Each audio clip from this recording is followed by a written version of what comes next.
The mind, it causes us all a lot of pain, a lot of trouble, a lot of worry. And so in this episode, we're going to look at how to escape the prison of the mind, step by step.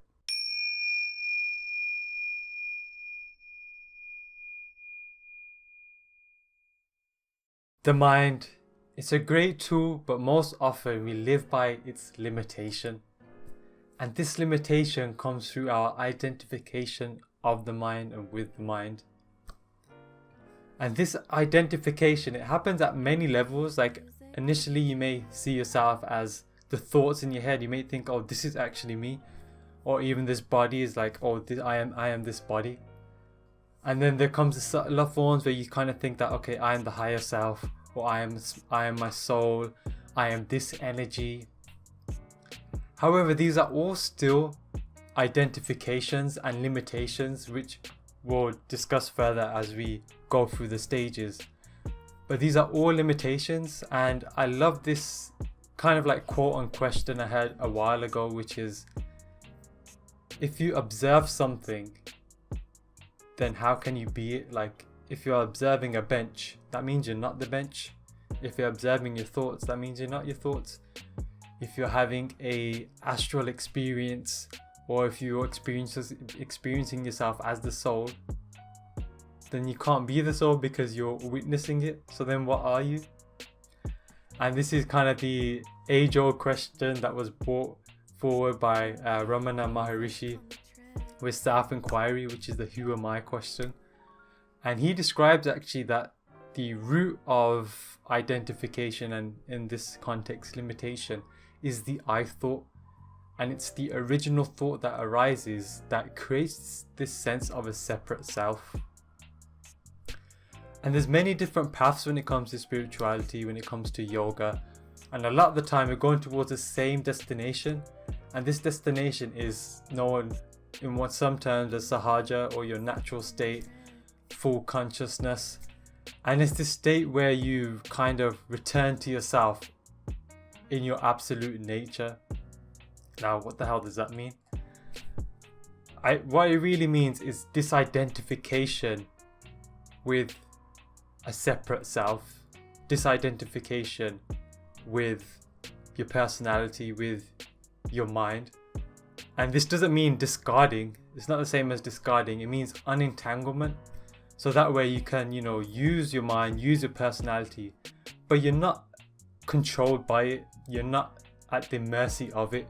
You're able to rest and be a part of the world, or be in the world but not a part of it. I think that's the quote. But anyways, it's like wearing a mask and not being fooled by you being the mask. And there's a general like effortlessness and peace that stays with you throughout life when you reach this state.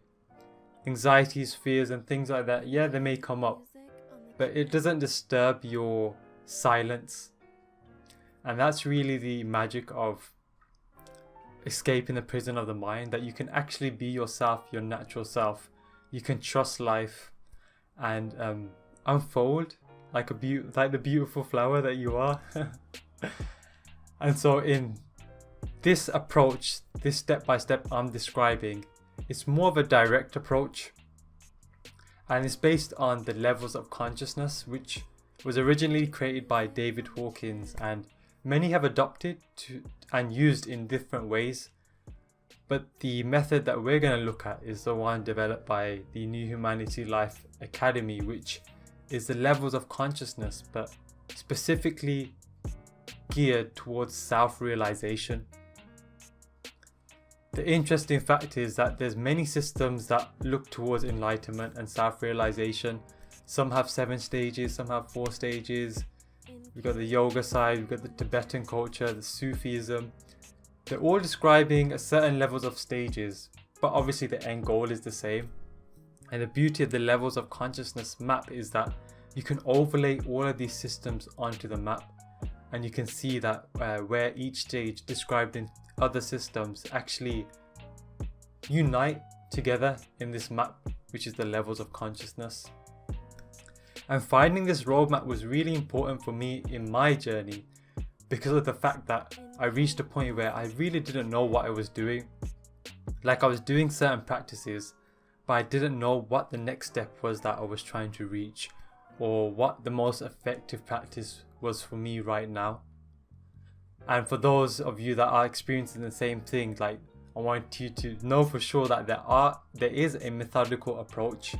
Now, again, I said that we're focused on self-realization in this specific note, and that's because every single, you could say, miracle performing person, you know, we have Yogananda with Autobiography of a Yogi. He's described many different yogis that can just seem to be able to perform many miracles, and you may have even witnessed some of these in your own life.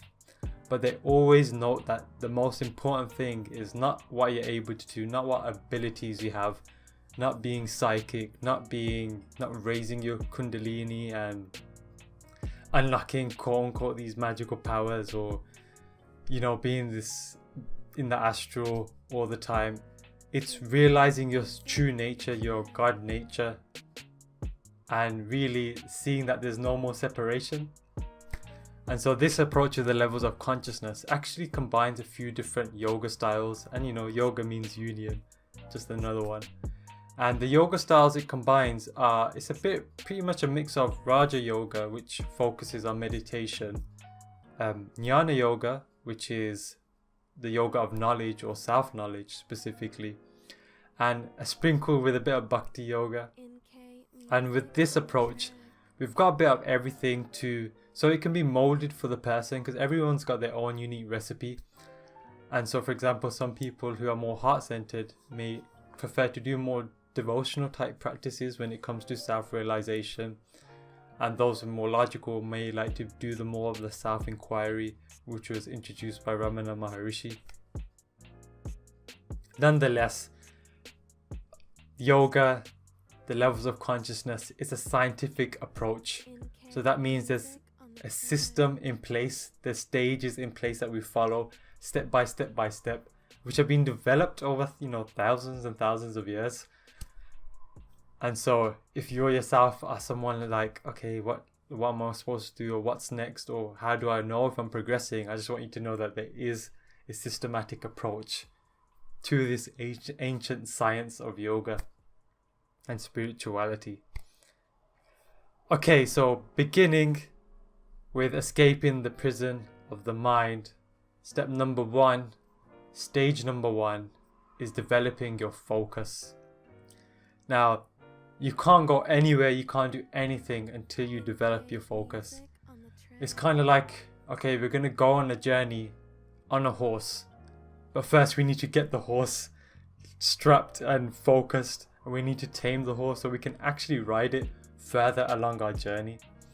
So step number one is to develop focus, and breath work is another thing that can be introduced in the beginning, because a lot of the time it's sometimes easier for some people to focus and do breath work, because breath work itself just changes your neurochemistry, activates your parasympathetic nervous system, reduces your anxiety so that you can actually ground and become still and focused. Other than that, there's many different types of meditation, like candle meditation, where you just focus and just observe a candle flame. There's just following your breath, and there's many other different styles that you can do.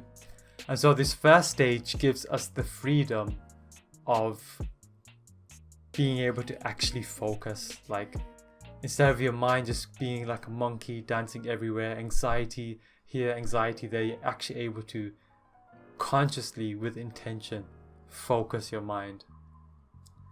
You can, and focusing your mind itself is just like, it's like you're introducing a sword. Like, you're just cutting off any other distraction, and boom, you actually get to feel like what your mind is when it's focused and still.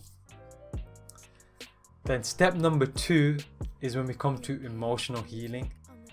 Now that we've developed focus, now that we can actually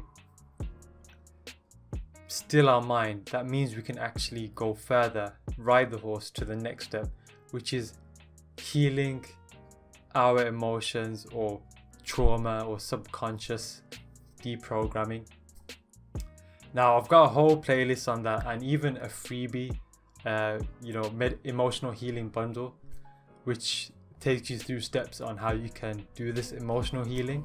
And at the same time, even for the first step we discussed, the focus, I also have a meditation starter pack which has a lot of focus geared meditation, so you can develop that also.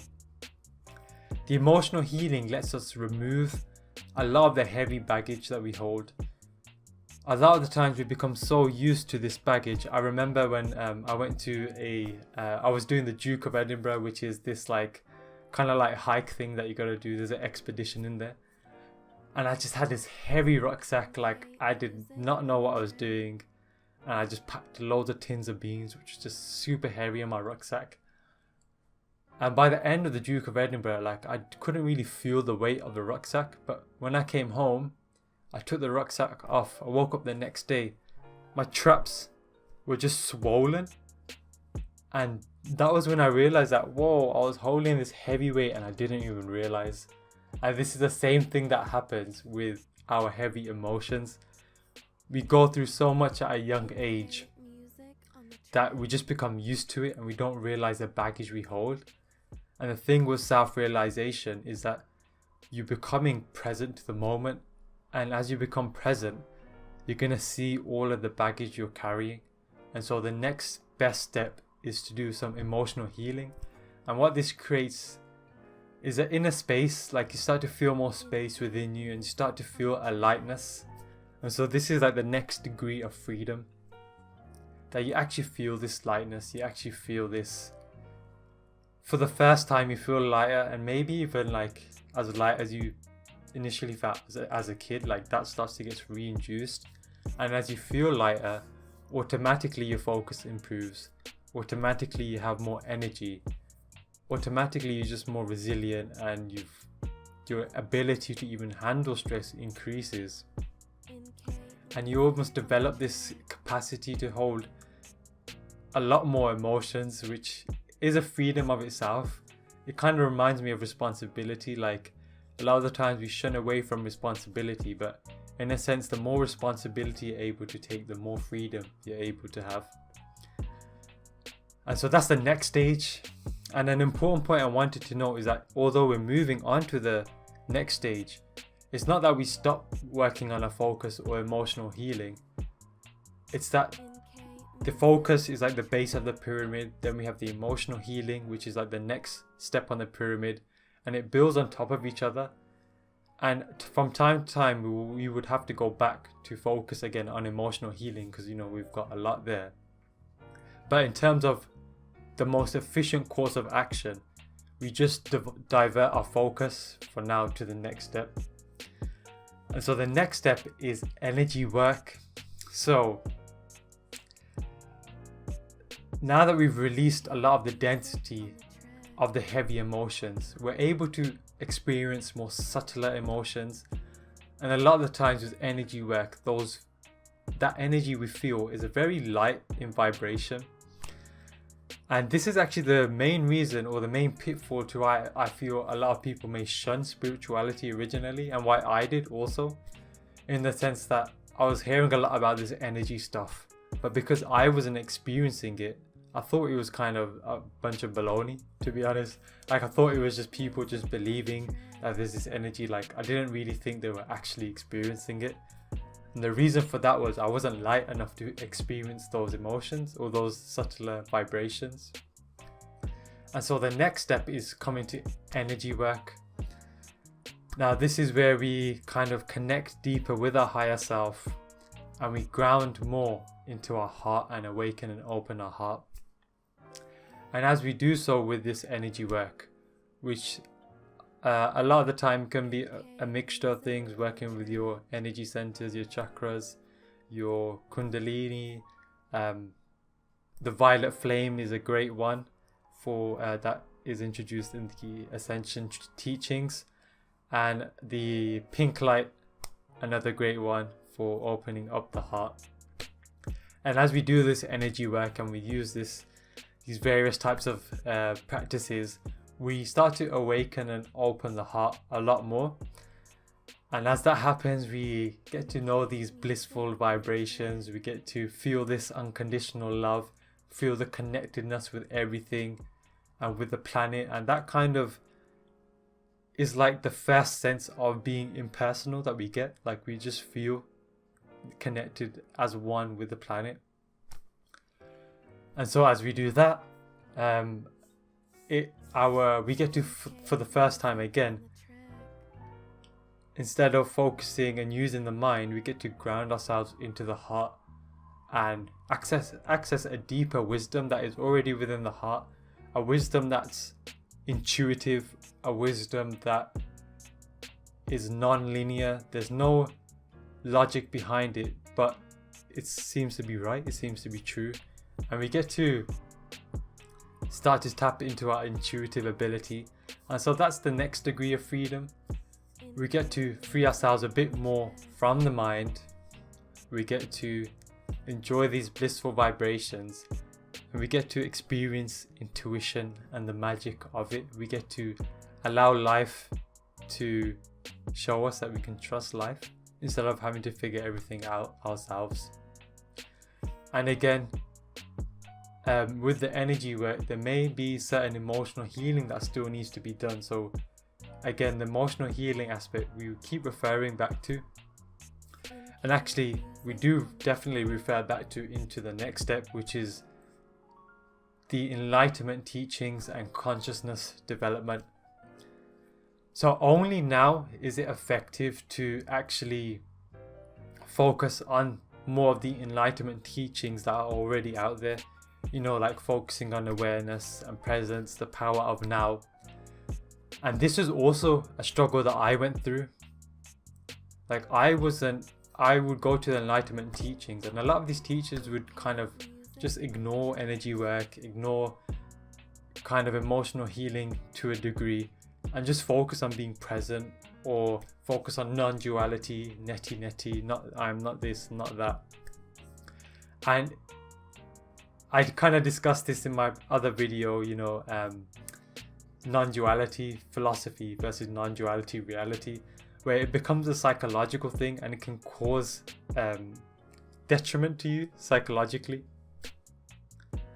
However, now that you've done this energy work, you've become lighter, it's kind of like now you're able to step into the Enlightenment teachings rather than taking a big jump from where you were.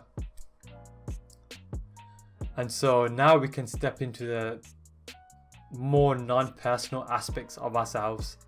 We first, get introduced to our beingness. Instead of focusing on our energy, we now identify and see ourselves as the space that holds all of these energies. And we start to begin to see what non-doership is like, meaning you no longer have a personal identity anymore because you've relaxed and seen yourself as this bigger, larger space. And so a lot of things seem to happen without you being like, okay, I am Manvir and I do this and I do that. Things start to flow a lot more in the flow. And when it comes to energy and energy work, a lot of the things start to take care of itself. And as we move deeper and deeper into this, we start to become more identified as awareness. And that means we identify as this larger field of consciousness, because the presence and the beingness is more of to a galactic level size of consciousness. But now we move to a more universal consciousness, which is awareness. And with this spaciousness, with being that big consciously, I'm not saying your body's gonna expand to the other universe, but your consciousness, you'll experience it that big. There's a lot more space, there's a lot more stuff that is able to happen without you needing to be entangled with it. And it's like you become this bigger gear in the clock, and so the effort is reduced, so that as that gear moves, it moves a lot more with it, is what I'm trying to say. And life becomes a lot more natural, a lot more intuitive. This is where we actually revisit the emotional healing aspect, because now you're able to access a deeper layer of your subconscious, since you're able to have this big capacity to hold dense vibrations, and you get to liberate yourself more on a deeper level, and feels amazing. And as you develop it, you even get to a point where you make the deep sleep state conscious.